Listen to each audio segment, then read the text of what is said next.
Bonjour, Dragos Ouedraogo, le vrai magazine Mamo Hits.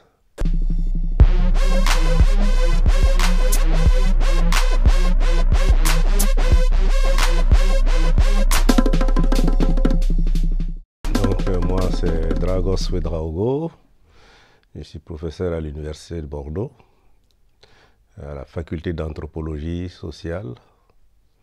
Voilà, et j'appartiens aussi à un laboratoire de recherche, les Afriques dans le monde, où je suis expert associé. Et je suis aussi réalisateur, cinéaste. Mais mon premier geste du matin, c'est le café. Parce que même quand je suis réveillé, il faut que le café me réveille encore plus.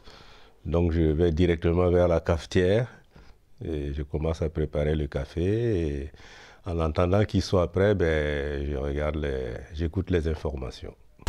En spécialité bordelaise, j'ai l'habitude de dire que moi, je suis un Bordelais qui ne boit pas du vin. Bon, donc, la grande spécialité de Bordeaux, c'est son vin qui est célébré partout dans le monde, parce que c'est un vin de qualité. Mais ce que j'apprécie à Bordeaux, c'est vraiment les relations sociales, humaines que je peux tisser avec de nombreuses personnes ici. Voilà, c'est ça. C'est une ville qui a quand même une présence importante de communautés multiples, des gens d'Afrique, des gens des Caraïbes, des gens du Maghreb, des gens d'Amérique du Sud. C'est ça que j'apprécie à Bordeaux. De nombreux événements culturels, artistiques à Bordeaux. Je peux citer ce qu'on a appelé dans les années 90 les rencontres africaines de Pessac. Avec quelques Africains, mais aussi des Français. On a créé ça. Ça constituait vraiment un espace pour valoriser les cultures africaines. Et surtout dans la rencontre aussi avec toutes sortes de gens. Pendant toute une journée, à la grande place de la mairie, à Pessac, il y a des stands de commerçants. C'est le marché africain en fait. Dans l'idée que le marché chez nous, c'est un lieu de rencontre, d'échange, entre les gens de divers horizons. Donc c'est cet esprit-là que nous avons amené sur cette place. Et en même temps, toute la journée, il y a des groupes de musique qui se relaient à tour de rôle pour jouer sur cette place pendant qu'il y a le marché. Et le soir, il y a un grand concert qu'on faisait dans une grande salle de spectacle à Pessac. Et cette activité, on l'a maintenue pendant de nombreuses années. Elle s'est arrêtée au début des années 2000, quand la mairie a changé de bord. Avant, c'était une mairie plus ou moins de gauche. Bon, tout ce qu'ils faisaient n'était pas bien, hein, mais au moins eux, ils soutenaient cette initiative. Ceux qui les ont remplacés, c'était une mairie de droite, et ils ont arrêté de soutenir la manifestation, et on n'a pas eu les moyens de continuer, ça s'est arrêté. Mais ça a laissé des traces, parce que c'était vraiment un carrefour de rencontres très important entre les cultures africaines et puis toutes les populations, quoi. Les gens venaient en famille, toute la journée c'était ça.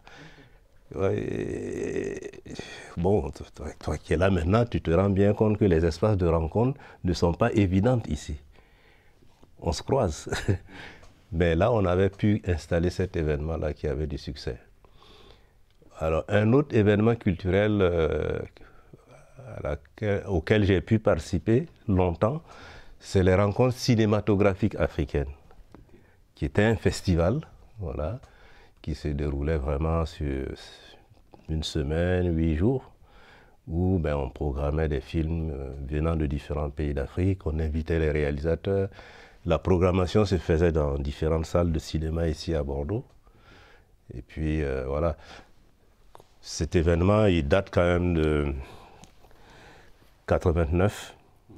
Et pareil, pendant plus d'une décennie, on a maintenu ce festival qui se déroulait très bien, avec des programmations diversifiées, et des réalisateurs qui étaient invités. Certains, on les faisait même venir d'Afrique. Ouais, c'était très important ce festival. Et moi, j'étais le délégué général de ce festival.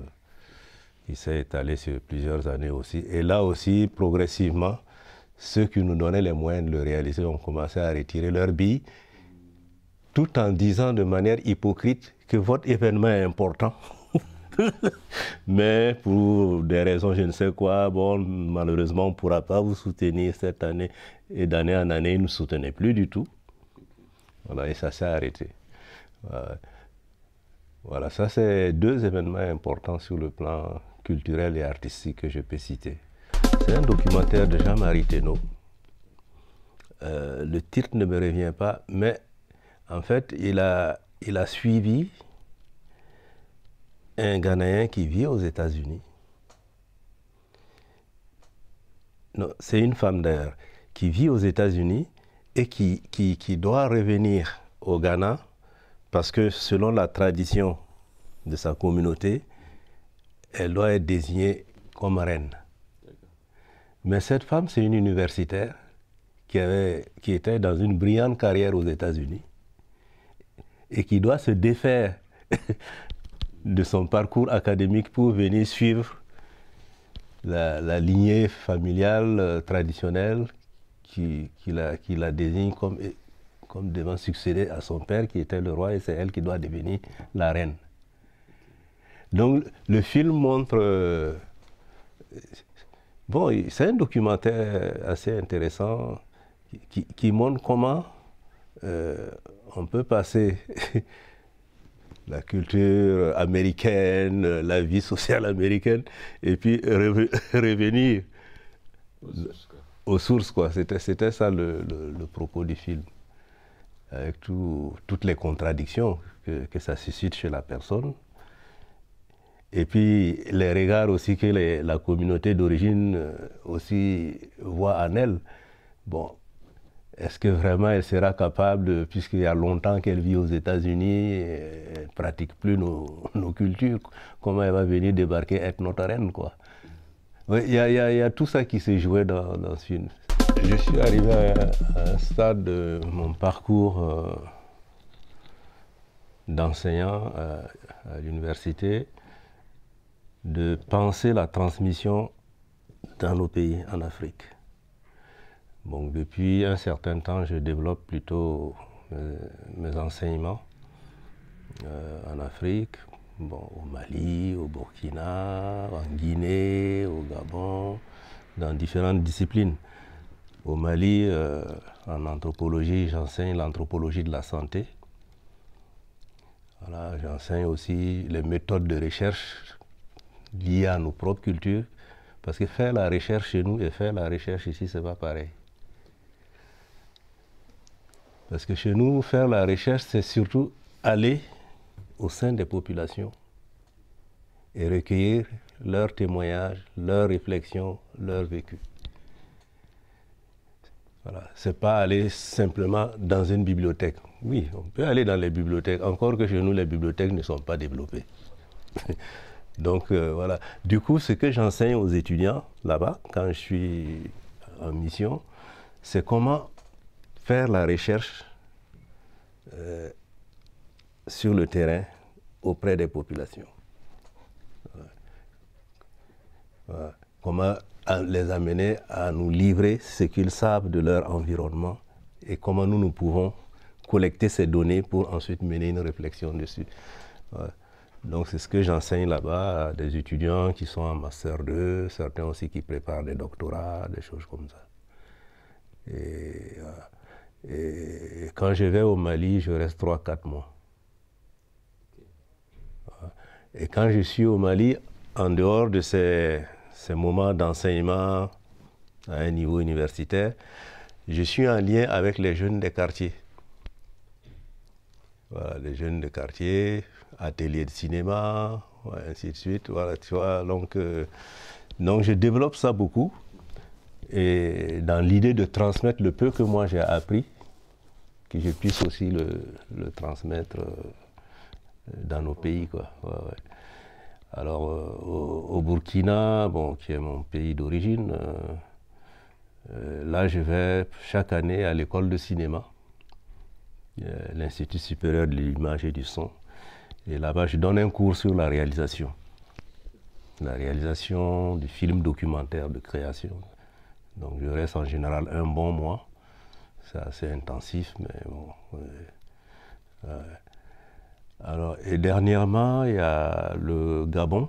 Le Gabon aussi qui m'a sollicité. Okay.